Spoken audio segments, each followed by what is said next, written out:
The vast emptiness of Sector K419 had known perfect silence for centuries. This remote region of space, dominated by the sprawling Araxian consortium, was considered untouchable, a sanctuary where the elder races of the galaxy conducted their most sensitive operations away from prying eyes. No unauthorized vessel had entered these coordinates in over 300 cycles.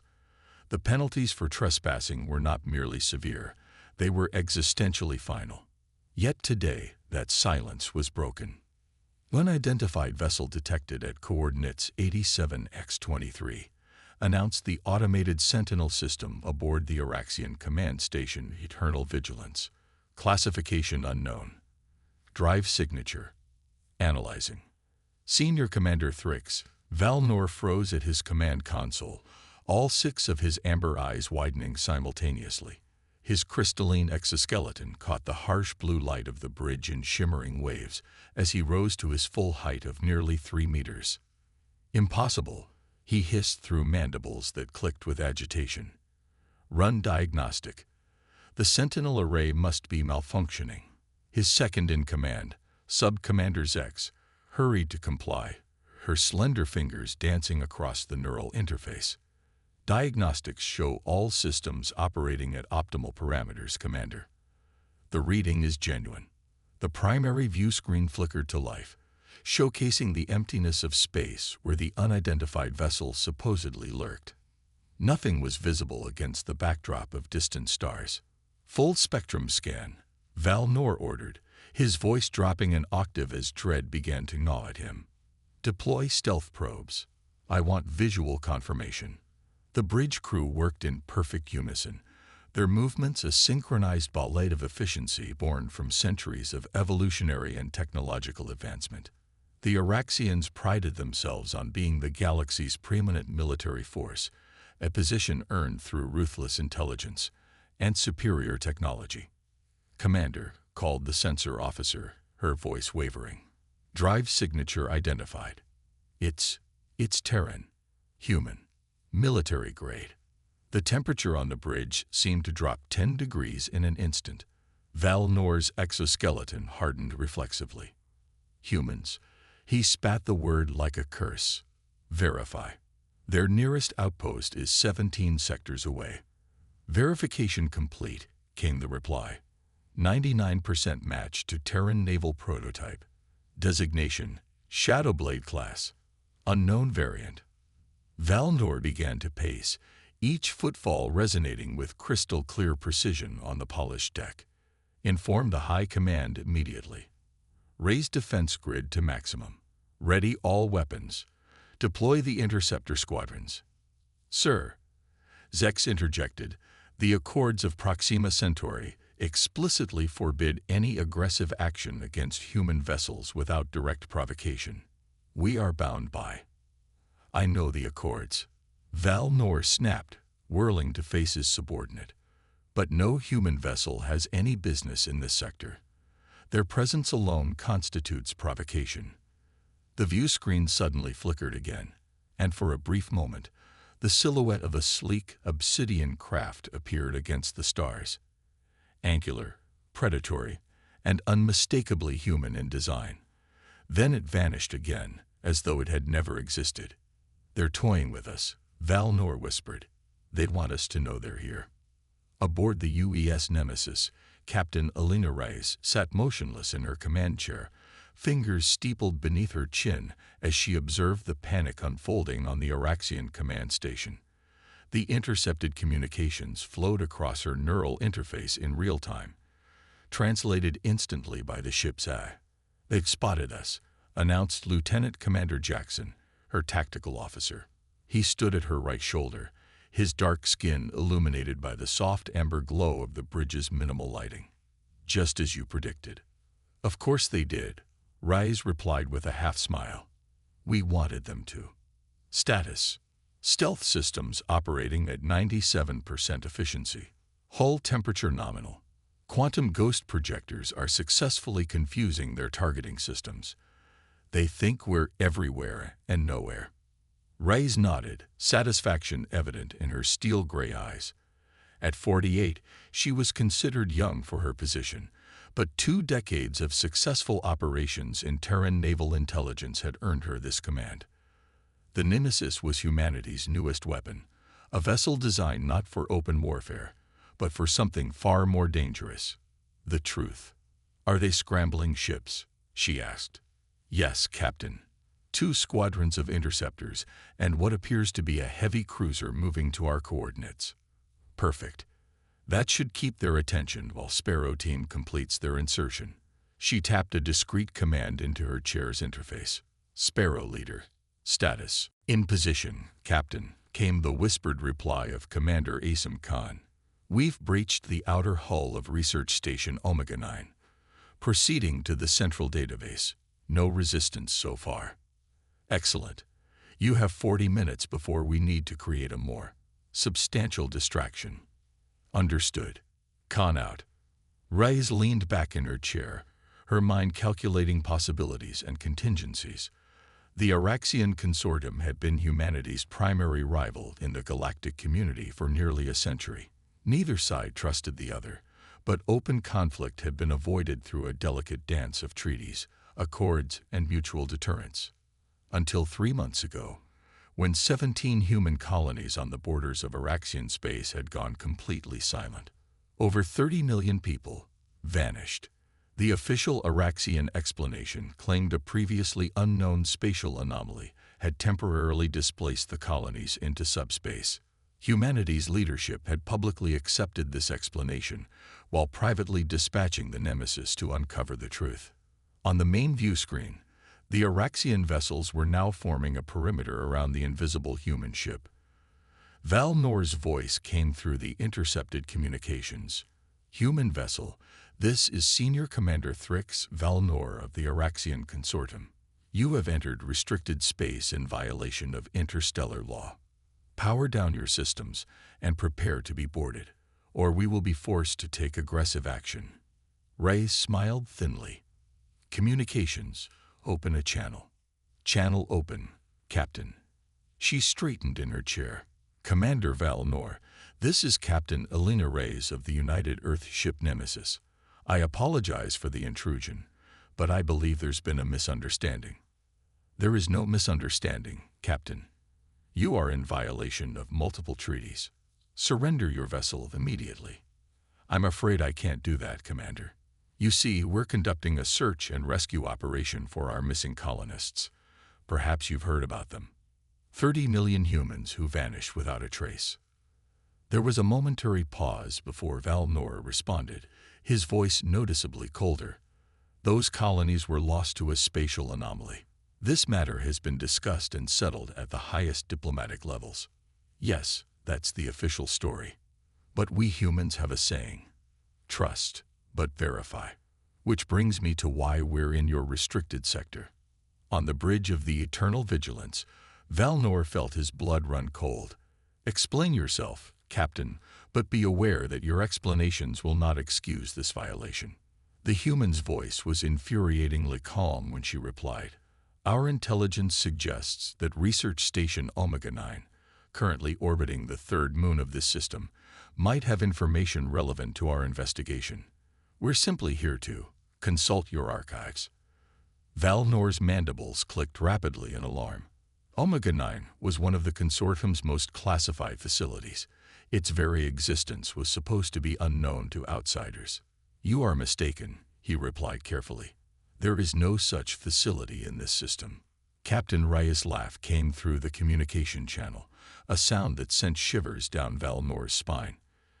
"Commander, let's not insult each other's intelligence. We both know what Omega 9 is. The only question is what happens next." Aboard the Nemesis, Reyes received an encrypted communication from Sparrow Team. She processed it instantly through her neural interface while maintaining her conversation with the Araxian commander. "Sparrow Team reports they've accessed the central database," Lieutenant Commander Jackson whispered. "They found something, Captain. Something big." Reyes nodded imperceptibly. "Commander Val Nor," she continued, "I'm willing to resolve this situation peacefully. All we want is information about our missing colonists. Provided and will depart your space immediately. The Araxian commander's response was immediate. We have already provided all relevant information through diplomatic channels. Your presence here is illegal and your accusations are baseless. This is your final warning. Power down your systems or face the consequences. I was hoping we could avoid this, Rice sighed. Then, to her tactical officer, weapons status. All systems ready, Captain. Target their primary sensor array. Minimal yield. I want to blind them, not destroy them. Targeting. I. The Nemesis suddenly materialized 500 meters from the Araxian command station, its stealth systems deactivating for just long enough to fire a precise pulse of energy at the station's sensor dome. The blast wasn't destructive, but it overloaded the sensitive equipment, temporarily blinding the Araxian vessels. What have you done? Val Nor's voice crackled through the communication channel, rage and shock evident in equal measure. Bought us some time, Rise replied calmly. While you've been focused on us, Commander Khan has been downloading some very interesting files from Research Station Omega-9. Files that detail exactly what happened to our colonies. For the first time, genuine fear crept into Val Nor's voice. You don't understand what you're interfering with. The highest levels of the consortium authorized this operation. It was necessary. Necessary. Rise interrupted, her voice suddenly hard as steel. Was it necessary to abduct 30 million civilians? To experiment on them like lab animals? To harvest their genetic material for your bioweapon research? Silence hung heavy across the communication channel. Then Rice continued, her voice deathly quiet. We have it all, Commander. The research data, the authorization codes, the locations of the detention facilities where our people are being held. Everything. Captain, came Khan's voice through the secure channel. Extraction complete. We have what we need and are returning to the ship. ETA, 5 minutes. Acknowledge. Rise focused again on the Araxian commander. You have a choice now, Val Nor. You can let us leave peacefully with our information, or you can fire on a vessel protected by the Accords of Proxima Centauri and start a war your people cannot win. The Araxian commander's response was lost in a sudden burst of static as the Nemesis reactivated its full stealth systems, vanishing from sensors once more. The human ship became a ghost, present yet untouchable, as it awaited the return of its infiltration team. In the cold silence of space, the fate of two civilizations hung in the balance, determined by the contents of the files now being transmitted to Earth, and by whatever response would come once those files were read. The choice was made. The truth was out. And the galaxy would never be the same. 6 hours after the UES Nemesis had vanished from Araxian space, the Grand Council chamber of the consortium's capital world, Araxis Prime, erupted into chaos. High Chancellor Vextal, the supreme leader of the consortium, stood at the center of the circular chamber, his massive crystalline form pulsating with bands of crimson light, a visual indication of his fury. How? He thundered, his voice reverberating through the chamber like a physical force. How did a single human vessel penetrate our most secure sector, infiltrate our most classified research station, and escape without suffering so much as a scratch? Senior Commander Thrix, Val Nor stood at attention before the council, his posture rigid despite the withering scrutiny of the 12 high counselors surrounding him. The vessel employed stealth technology beyond our current detection capabilities, Chancellor, and they knew exactly where to look. They had inside information, hissed Counselor Zithvex, her slender form shimmering with patterns of suspicion. This was not a random incursion. Val Nor nodded grimly. That is my assessment as well. The humans targeted Research Station Omega-9 with precision. They knew about Project Harvester. A heavy silence fell over the chamber at the mention of the classified project.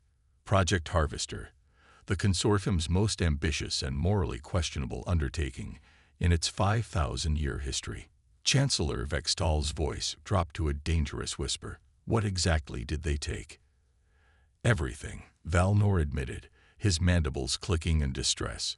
Research data, subject profiles, genetic sequences, facility locations, and the High Command authorization codes.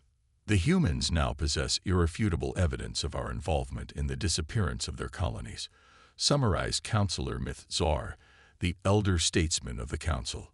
His ancient form had become nearly translucent with age, the internal crystalline structure visible through his thinning exoskeleton. We stand on the precipice of war. Vextal turned sharply, his massive form casting prismatic shadows across the chamber. The humans would not dare. They know our military might surpasses theirs. They would be obliterated. With respect, Chancellor, Val Nor interjected, that assessment may no longer be accurate. The technological sophistication demonstrated by the Nemesis suggests human military capabilities have advanced significantly since our last intelligence assessment. And should this evidence reach the other galactic powers, added Myth-Zar, we would face not just humanity, but a coalition of races united against what they would perceive as an unconscionable violation of interstellar law. The chamber fell silent again as the implications settled over the assembled leaders. Project Harvester had been deemed necessary by the High Command, a desperate measure to address the consortium's most critical vulnerability. For millennia, the Araxian species had been slowly dying, their reproductive rates declining with each generation due to cumulative genetic damage from their ancestors' unshielded experiments with dimensional technologies. Human DNA had proven to be the miracle they sought, incredibly resilient, adaptable, and compatible with Araxian genetic structures after specific modifications. The abduction and processing of human colonies had been calculated as an acceptable risk to save their civilization. But now that calculation had changed. We must recover or destroy that information before it reaches Earth, Vextal declared. Deploy the First Fleet. Intercept the human vessel at all costs. It's too late for that, came a new voice from the entrance of the chamber. All eyes turned to see Imperial Intelligence Director Krinzek striding into the chamber, her normally iridescent exoskeleton dulled to a matte gray. The Araxian equivalent of ash-faced horror. The humans didn't send just one ship, she continued, her voice hollow. The Nemesis was merely their tip of the spear. A second vessel, a quantum communications relay, was hiding in the Oort cloud of the system. They've already transmitted everything to Earth. In that moment, the mighty leaders of the Araxian consortium collectively experienced something they had not felt in centuries. Fear. Aboard the UES Prometheus, the flagship of the United Earth Defense Fleet, Admiral William Chen watched the incoming transmission from the Nemesis with a face carved from stone. Beside him stood President Ileana Cortez of the United Earth Government, her dark eyes fixed on the data streaming across the secure holographic display. 30 million, she whispered, her voice cracking slightly. 30 million of our people. Chen nodded grimly. Harvested for their genetic material, experimented upon, all with the full knowledge and authorization of the Araxian High Command. The command deck of the Prometheus was silent save for the soft hum of the ship's systems. 24 senior officers watched their leaders, awaiting decisions that would shape the future of humanity and perhaps the galaxy itself. The Araxians violated every principle of the Proxima Centauri Accords, said General Maya Santos, commander of Earth's ground forces. This is an act of war. A war we've been preparing for, added Admiral Chen, his gaze never leaving the president. Operation Thunderbolt can be initiated within 6 hours. All fleet elements are in position. President Cortez raised a hand, silencing further discussion. For a long moment, she studied the evidence before her, the cold, clinical documentation of atrocities committed against her people. Then she looked up, her decision made. Prepare the fleet, she ordered, but do not move against Araxian space yet. Instead, I want the Prometheus and Battle Group to rendezvous with the Nemesis at the edge of Sector K419. Captain Rice is to be commended for her initiative, but I want direct control of this situation. And the diplomatic response? Asked Secretary of State Julian Mickey. Prepare a formal communication to the Galactic Council. Include all evidence recovered by the Nemesis. Demand an emergency session. Cortez's eyes hardened.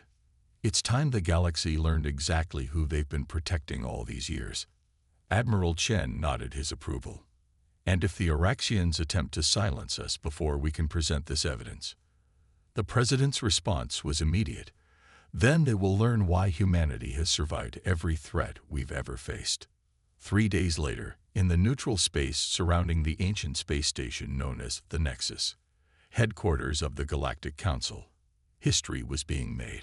Representatives from 27 spacefaring civilizations had gathered for an emergency session called by humanity, an unprecedented event in the Council's 5,000-year history.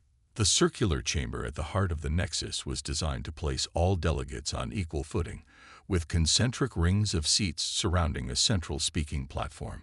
Today, that platform was occupied by Captain Elena Reyes of the Nemesis, her Terran naval uniform a stark contrast to the exotic biological and mechanical forms that populated the chamber.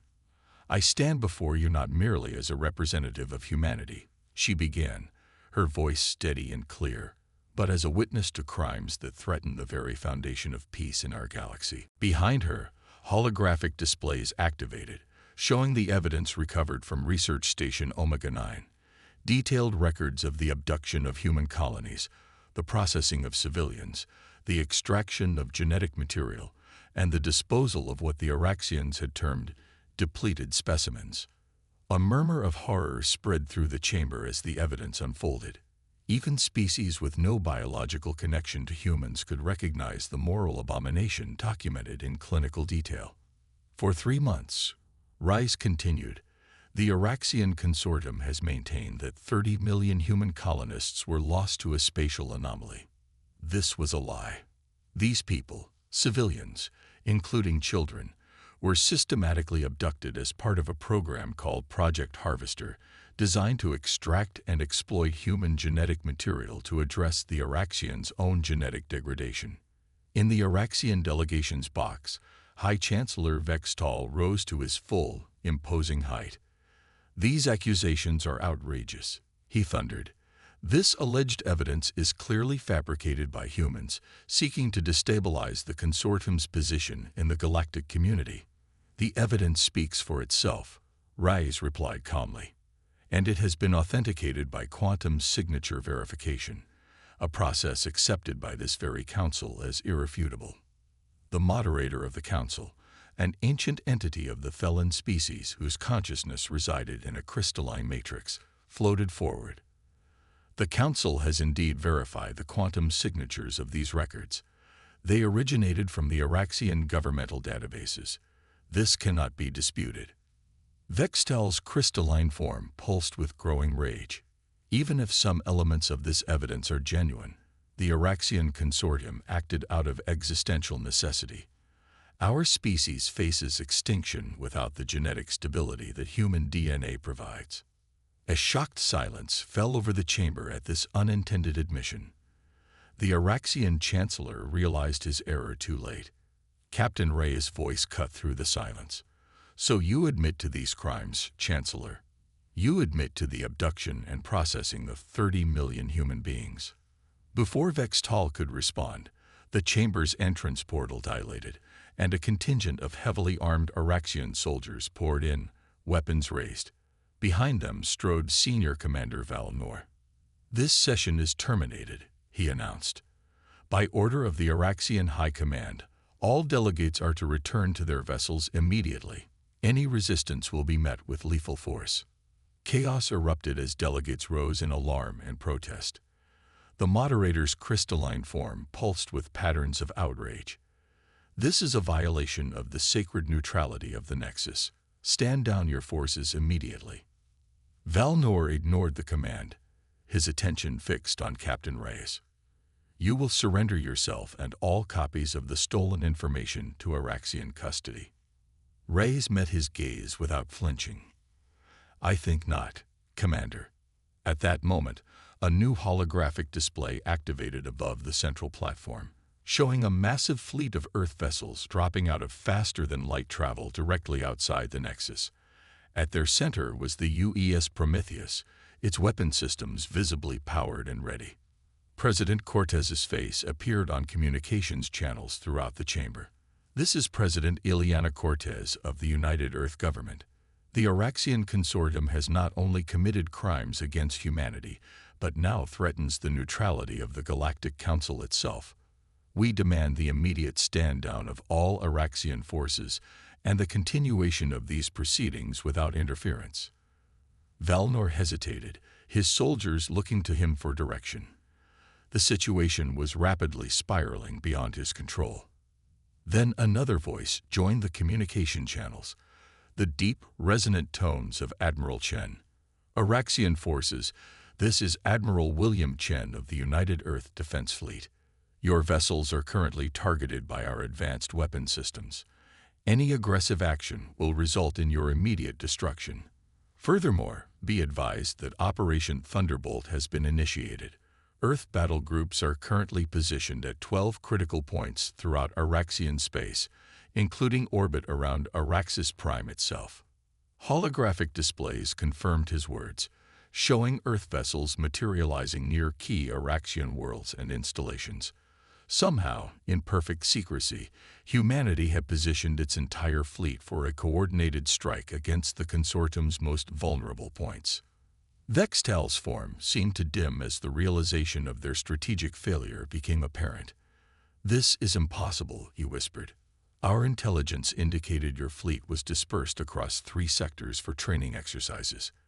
"A carefully crafted deception," replied President Cortez, "just as your lies about our missing colonists were crafted to deceive us." The moderator's crystalline form pulsed with authoritative patterns. "The Araxian delegation will stand down its forces immediately. This council will not be threatened or coerced by any member species." For a tense moment, it seemed Valnor might refuse. Then, with visible reluctance, he lowered his weapon and signaled his soldiers to do the same. "A wise decision," said Captain Reyes. Then, turning back to the assembled delegates, "Humanity does not seek war. We seek justice for our people and assurance that such atrocities will never be permitted again." President Cortez nodded in agreement. "We propose the following terms: the immediate release of all surviving human captives, reparations for the lives lost, a complete dismantling of Project Harvester and all related research, and the establishment of a permanent monitoring presence within Araxian space to ensure compliance." "You would reduce us to a vassal state," protested Vextal. "We would ensure that your desperation does not lead to further crimes against sentient beings," Cortez corrected him. "Additionally, Earth is prepared to offer legitimate scientific assistance in addressing the Araxian genetic degradation through consensual research partnerships and ethical protocols." The chamber fell silent as the implications of this offer settled over the delegates. Humanity, despite having every justification for retaliation, was offering a path toward resolution rather than retribution. The moderator's form pulsed with approval. "The Council recognizes the restraint shown by the human delegation in the face of grave provocations. We propose the formation of a special committee to oversee the implementation of these terms and to investigate the full extent of Project Harvester's operations." Over the next several hours, the framework of an historic agreement took shape. The Araxian Consortium, its deception exposed and its military advantage neutralized, had little choice but to accept the terms. High Chancellor Vextal was removed from power by his own council, replaced by the more moderate Myth Czar, who formally apologized to humanity and pledged cooperation with the repatriation efforts. As the session concluded, Captain Rice found herself approached by Valnor. The Araxian commander regarded her with a complex mixture of emotions evident in his posture. "You have destroyed everything we built over thousands of years," he said quietly. Rice shook her head. "No, Commander. Your leadership did that when they decided that other sentient beings were resources to be harvested rather than equals to be respected." "And what happens now?" he asked. "Now," she replied, "we rebuild. differently, better. She studied him closely. Your people aren't evil, Valnor. They were desperate. There's a difference, and that difference is why there's still hope for peace. As Captain Rice departed the chamber to rejoin her ship, the delegates of 27 civilizations watched in newfound respect. Humanity had proven itself not just technologically advanced and strategically brilliant, but capable of tempering justice with mercy, a rare combination in the often brutal calculus of interstellar politics. Across the galaxy, the message spread. The humans were not to be underestimated. Not their capabilities, not their resolve, and certainly not their capacity for both righteous anger and profound compassion. A new era had begun, one in which humanity's place among the stars was secure not through fear, but through a respect born of strength guided by wisdom. And somewhere, in detention centers across Araxian space, millions of human captives felt the first stirrings of hope as the news reached them. Earth had not forgotten them. Earth had found them. Earth was coming for them.